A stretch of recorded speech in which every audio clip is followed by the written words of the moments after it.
नमस्कार। आज का वाकया सुनाने के पहले किस्सा गोई परिवार को, जो पिछले 3 सालों से अनवरत किस्सा गोई से जुड़े हुए हैं, नज़दीक से जुड़े हुए हैं, दिल से जुड़े हुए हैं, आज दृष्टि प्रकाशन में जो हमारी किताब अंग्रेजी में श्री प्रकाश पर ऑपरेशन बजूका, आज उन लोगों ने इसको अमेज़न पर लिस्ट किया है और जो प्री ऑर्डर बुकिंग होती है उसका लिंक भी प्रोवाइड किया है और ये भी बताया है कि ये 10 सितंबर से ये किताबें भेजना शुरू करेंगे। ये भी रिक्वेस्ट की है कि आप अगर चाहें तो अपने लोगों के बीच इस किताब के बारे में बता सकते हैं, ताकि वो अमेज़न के लिंक पर जाकर इस किताब को पहले से बुक करा लें। मैं अमेज़न का वो लिंक, दृष्टि प्रकाशन का वो लिंक जो अमेज़न से जुड़ा हुआ है, वो कम्युनिटी में पोस्ट कर रहा हूँ। किताब का कवर भी कम्युनिटी में पोस्ट कर रहा हूँ। उसके जो 4 वर्ड लिखे गए हैं, बहुत ही इमिनेंट लोगों ने लिखे हैं, आप उस पर नज़र डालिएगा।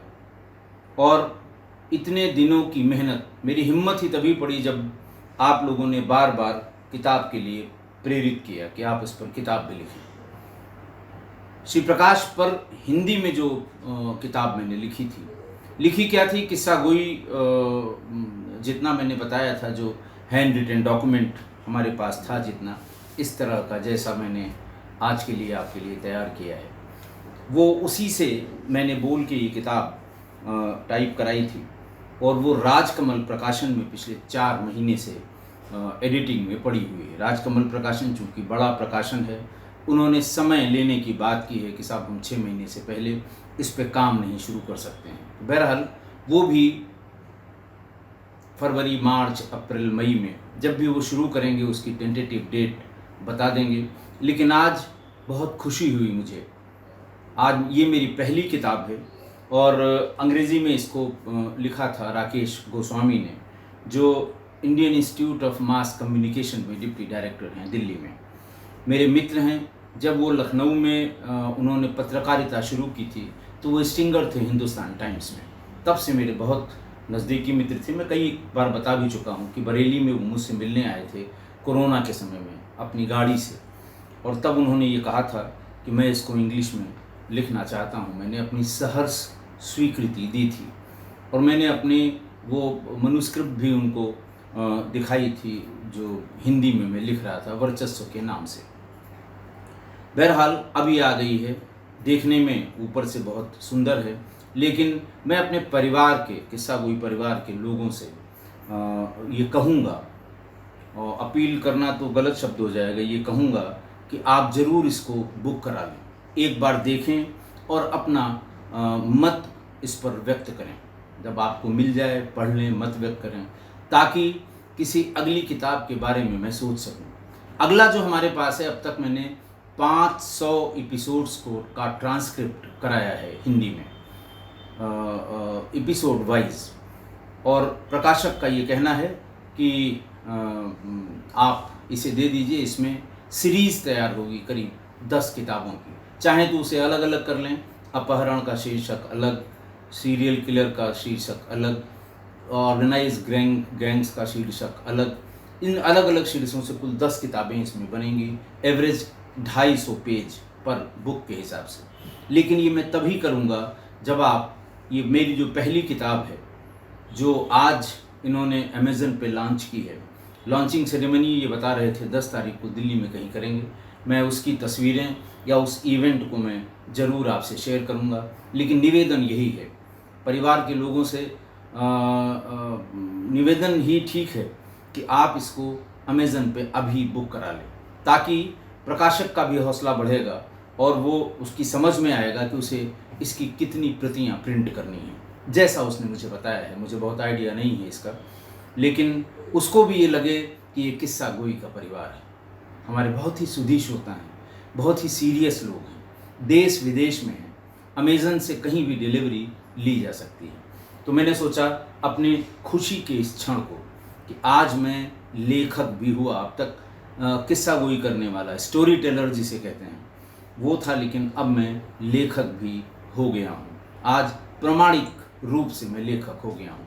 अभी इसका लिंक मैं कम्युनिटी में पोस्ट कर दूंगा, कृपा करें, देखें और ऑर्डर करें ताकि हमारा भी हौसला बढ़े।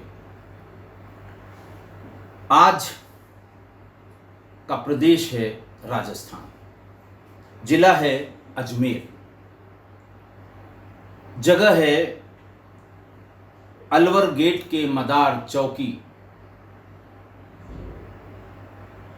के ठीक बगल में लबे बाजार, भरे बाजार, दिन के 2:30 बजे एक महिला को एक व्यक्ति चाकुओं से मारने लगा।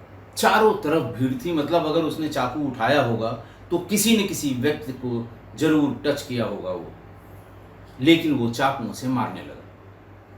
आसपास जो लोग खड़े थे, यंगस्टर्स को ललकारा उन्होंने, 2-4 यंगस्टर्स भी आए, उसके हाथ और पैर को पकड़ने की कोशिश की ताकि चाकुओं के वार को रोका जा सके, लेकिन हर बार छुड़ा के कूद कूद के उसने 20 चाकू उस महिला को मार दिए।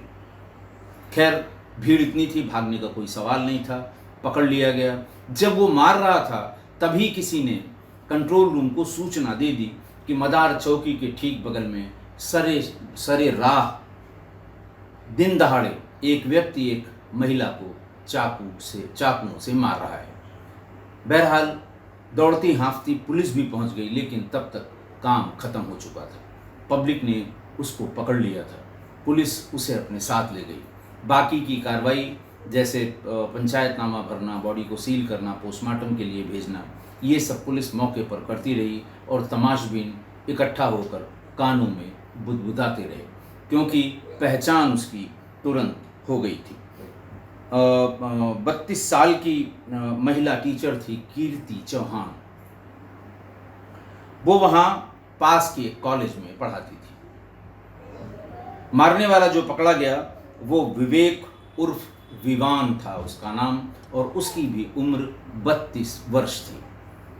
कारों की खरीद फरोख्त का धंधा करता था और उसका बिजनेस था। लोग होते हैं ना, पुरानी कारें आप किसी एक दिन खड़ी कर दीजिए, बीच में तय तोड़ करेगा, दलाली का पैसा बीच में जो उसका होता है, कट का पैसा वो लेगा और इनसे लेके उनको दे देगा। इस तरह का धंधा वो करता था। पुलिस ने उससे पूछना शुरू किया कि आखिरकार ये ऐसा उसने क्यों किया। पहले तो ये पता लगा कि कीर्ति का पति, शादीशुदा थी कीर्ति, उसकी एक बच्ची थी और उसका पति वर्तमान में चेक बाउंस होने के केस में अजमेर की सेंट्रल जेल में बंद था। ये उसने पता किया जब पुलिस ने, तो पता लगा इसका पति, जब घर वालों के बारे में पता करने की बात होती है पुलिस को, तो स्कूल की अथॉरिटी से पूछते हैं क्या पता दिया हुआ है, क्या घर तक पहुंच गए। लोगों ने बताया कि पति अजमेर सेंट्रल जेल में पिछले 2 महीनों से बंद है। तब विवेक से पूछताछ हुई। विवेक ने बताया कि हम दोनों की मुलाकात फेसबुक पर हुई थी। आप समझ सकते हैं, बहुत बार बता चुका हूं इस फेसबुक या प्यार के बारे में। दोनों की मुलाकात फेसबुक पर हुई, दोनों अजमेर से थे, मिलना जुलना शुरू हुआ, एक दूसरे के यहाँ आना जाना शुरू हुआ। धीरे धीरे 2 साल का समय व्यतीत हो गया। इस बीच में विवेक ये कहता है पिछले 3-4 महीनों से उसने बातचीत कम कर दी। जब तक मैं फ़ोन न करूं वो फ़ोन नहीं करती थी। पहले ऐसा नहीं था, पहले सुबह होते ही किसी न किसी काम से उसको फ़ोन करना था कि आज ये चाहिए, आज वो चाहिए।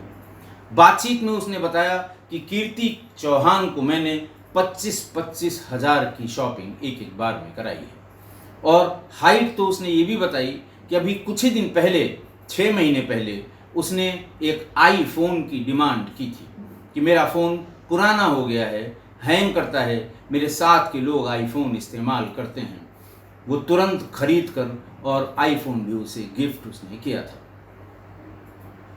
इतनी लगन से लगा हुआ एक आदमी जो हर चीज़, जो हर कुछ पूरा करने के लिए तत्पर था, आप समझ गए होंगे मंशा क्या रही होगी। और उसके बाद इतना सब करने के बाद भी अचानक कोई फ़ोन करना बंद कर दे।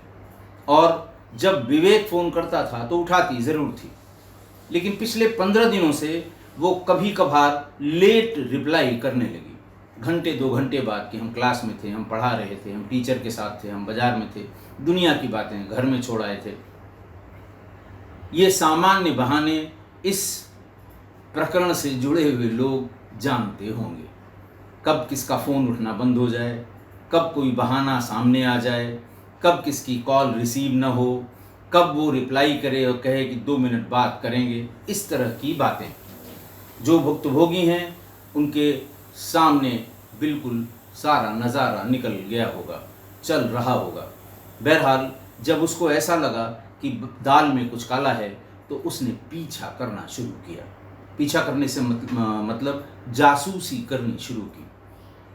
जिस समय स्कूल जाने का समय होता, सामने कहीं मोटरसाइकिल लेके खड़ा हो जाता था दूर कि जाते समय देख ले, और कोशिश यही करता था कि कीर्ति की नज़र उस पर न पड़े। फिर वो स्कूल तक गई, स्कूल से कितने बजे निकली कौन, बहरहाल उसको 1 महीने में या 15 दिन में ये आभास हो गया कि एक नया व्यक्ति, एक नया कैरेक्टर उसके साथ स्कूल में भी रहता है, स्कूल में रिसीव भी कर लेता है, छोड़ने भी बाहर आता है, और कैफेटेरिया में पूरा जो बीच का गैप होता है, जो इंटरवल होता है, उसमें कैफेटेरिया में ये दोनों देखे जाते हैं।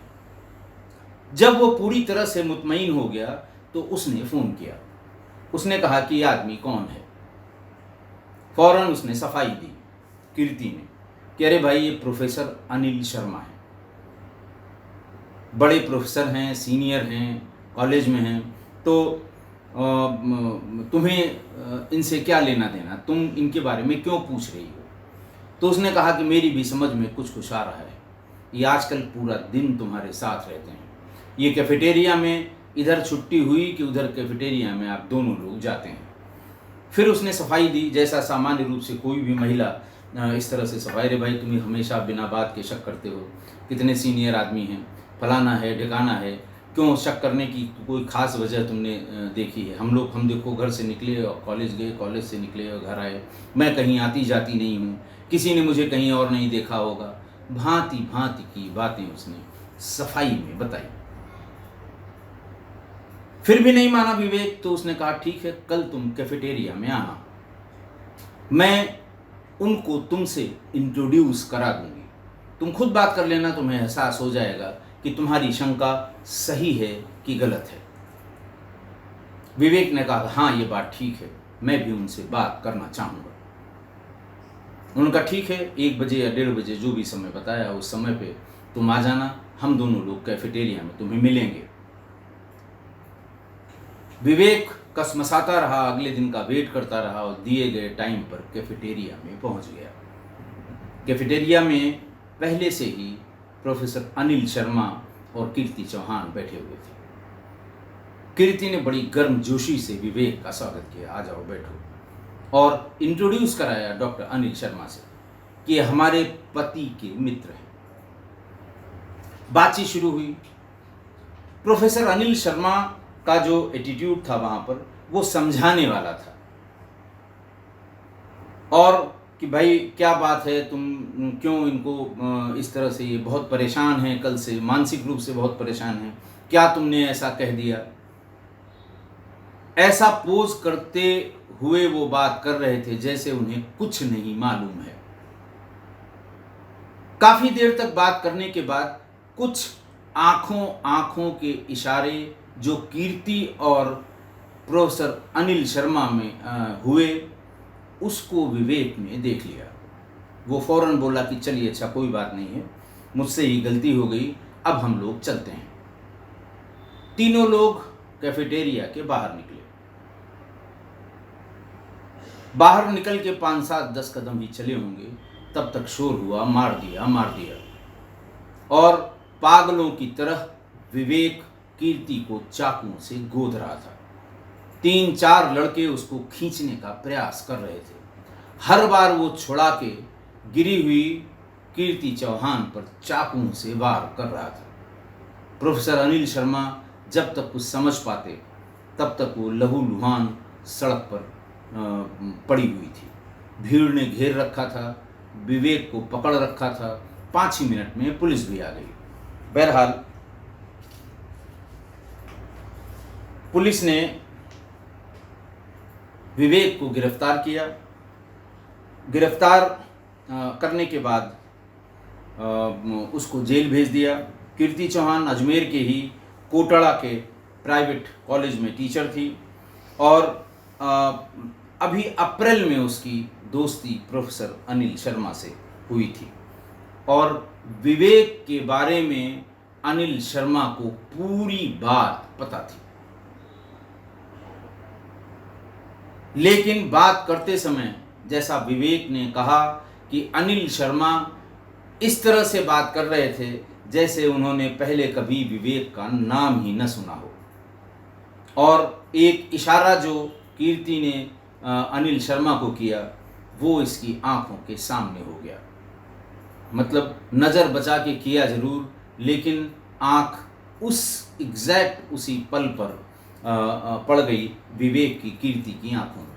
वो इशारा कर रही थी अनिल को। बात इस तरह के इशारे की बात समझ में आ गई विवेक को और बाहर निकलते ही पहला सवाल उसने पूछा, अंतिम बार पूछ रहा हूँ, मुझसे शादी करोगी कि नहीं? और जैसे ही कीर्ति ने कहा शादीशुदा हूँ, शादी का कोई सवाल ही नहीं उठता, उसने फौरन जेब से अपने बैग से चाकू निकाला और ताबड़तोड़ चाकुओं से उसकी हत्या कर दी। आज की घटना। आज फिर एक लड़की फेसबुकिया प्यार की बलि चढ़ गई। सोशल मीडिया पर हुई जान पहचान के बाद मिलना जुलना शुरू हुआ। विवेक ने बताया कि किसी न किसी बहाने कीर्ति ने 2 सालों में मुझसे लाखों रुपए ले लिए। 25-25 हजार की शॉपिंग मैंने कीर्ति को कराई है। कॉस्मेटिक्स और कपड़ों की तो कोई लिमिट ही नहीं, जितना मैंने उसको बाजार से खरीद कर दिए हैं। मैंने बताया आईफोन भी अभी हाल में ही उसने गिफ्ट किया था। लेकिन जब कुछ दिनों से बातचीत कम हुई तो विवेक को शंका हुई और विवेक ने अपना काम शुरू किया कि आखिर कारण क्या है। उसे ये पता लग गया कि आजकल प्रोफेसर अनिल शर्मा के साथ ज़्यादा मिलना जुलना है। दिन भर स्कूल के कैफेटेरिया में ये बैठे हुए मिलते हैं।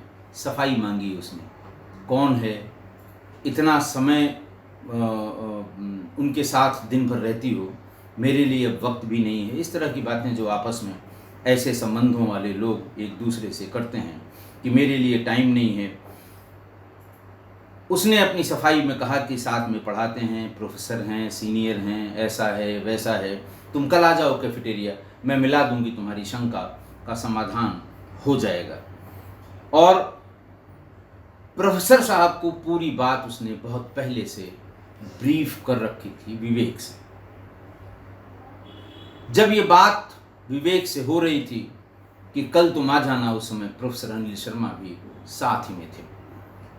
उसने पूरी बात बताई कि कल वो कैफेटेरिया में 1:30 बजे आएगा और ध्यान रखना उसको डील करना होगा, ऐसा कुछ उसे समझा दो, आप प्रोफेसर हो, कि वो मेरा पीछा छोड़ दे।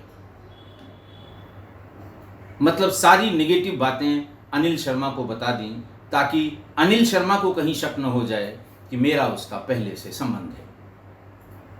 वो हाँ हाँ करते रहे और उन्होंने किया भी यही। उसने कहा था कीर्ति ने कि इसको अच्छे से डील करना, टाइम की कोई कमी नहीं है। जब विवेक पहुंचा तो प्रोफेसर अनिल शर्मा और कीर्ति पहले से ही एक कैफेटेरिया में बैठे थे। बड़ी गर्मजोशी से मैंने बताया, कीर्ति ने उसका स्वागत किया कि मेरे पति के दोस्त हैं। पति के साथ हुए हादसे का मतलब जब वो जेल चले गए, चेक बाउंस होने के किसी केस में, उसके बाद से ये मेरा बहुत ध्यान रखते हैं। ऐसा इंट्रोड्यूस कराया उसने और हमेशा मदद करते रहते हैं। प्रोफेसर को भी विवेक से इंट्रोड्यूस कराया कि ये स्कूल में हमारी बहुत मदद करते हैं। बातचीत शुरू हुई।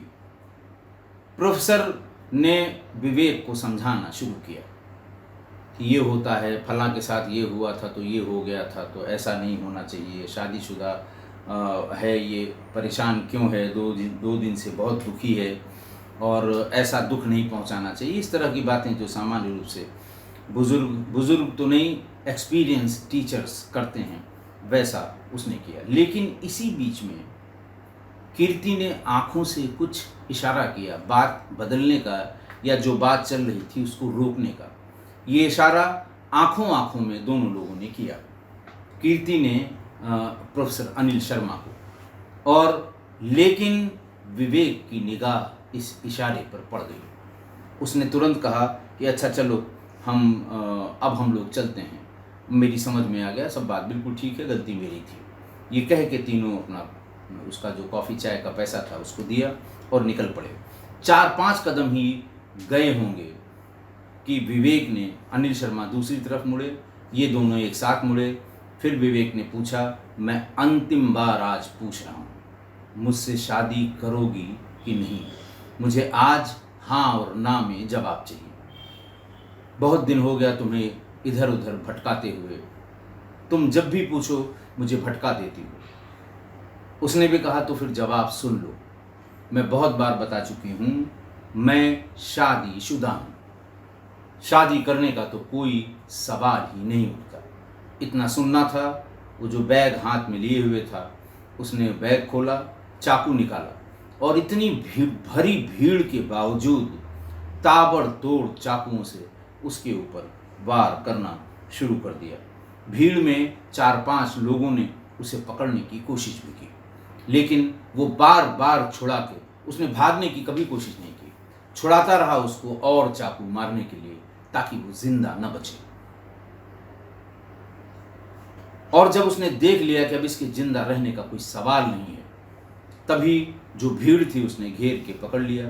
2-3-4 मिनट में पुलिस भी आ गई, पुलिस के सुपुर्द कर दिया गया। अब जरा ये सोचिए कि कीर्ति ये सोच रही थी कि वो जो कर रही है उसे कोई भांप नहीं पाएगा। एक साथ 2 लोगों को बिठा के दोनों को बेवकूफ बना रही थी। मतलब उसे अपनी बुद्धि पर इतना भरोसा था कि मैं दोनों को आमने सामने बिठा के बेवकूफ बनाऊंगी, लेकिन दोनों में से कोई भी मेरी इस चालाकी को भांप नहीं पाएगा।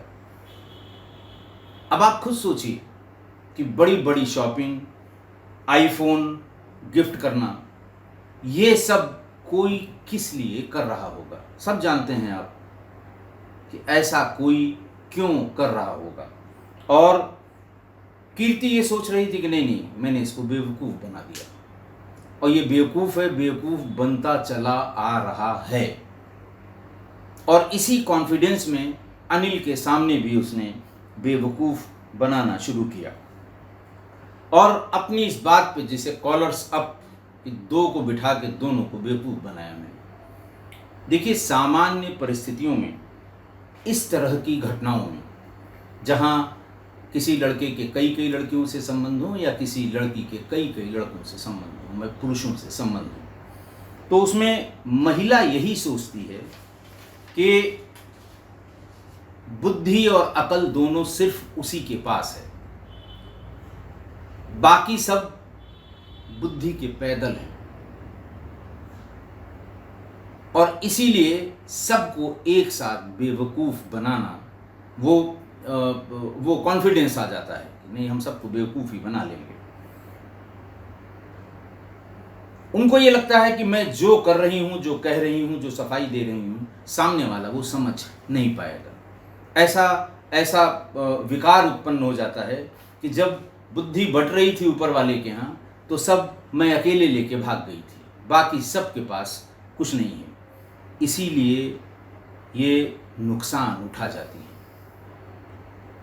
इसलिए ये मान के चलिए हमेशा कि जितनी अकल आपके पास है, सामने वाले के पास भी उतनी ही अकल है। आपके दिमाग में है कि आप उसको बेवकूफ़ बना रही हैं। हो सकता है आप बेवकूफ़ बन रही हों और वो आपको बेवकूफ़ बना रहा है, लेकिन ये खेल बहुत दिनों तक नहीं चलता है और उसका हश्र हमेशा यही होता है। मैं बार बार कहता हूँ कि इस तरह के संबंध और लिविंग रिलेशन, इनमें लड़कियों का ही नुकसान होता है। कल रात में एक घटना लखनऊ में हुई है। मैं डिटेल्स अवेट कर रहा हूँ। यहाँ के सबसे पॉश इलाके के एक फ्लैट में 2 लोग लिव इन रिलेशन में रहते थे। कल रात लड़के ने उस लड़की को गोली मार दी, एक गोली सिर में और एक गोली दिल पर, सीने पर। और ये कहा पुलिस के सामने, प्रेस के सामने भी, कि ये दिल से बहुत काली और दिमाग से बहुत शातिर थी, इसलिए मैंने दोनों जगह गोलियां मारी हैं। और बहुत ज़माने से दोनों लिव इन में रह रहे थे। लिव इन रिलेशन के बारे में आज मुझे कुछ नहीं कहना है, आप सब जानते हैं, बार बार बता चुका हूँ, बहुत ढेर सारे एग्जाम्पल दे चुका हूँ। अब होता है तो हो, जैसे आज इस महिला को जान से हाथ धोना पड़ा, लखनऊ की उस महिला को कल बीती रात में जान से हाथ धोना पड़ा। तो यही होगा अगर आप अपनी अकल को ज़्यादा और सामने वाले की अकल को कम समझेंगे। मान के चलिए कि उसके पास भी उतनी ही अकल है जितनी आपके पास है। आशा है आप मेरी इस बात से सहमत होंगे। आज के लिए इतना ही। बहुत बहुत धन्यवाद।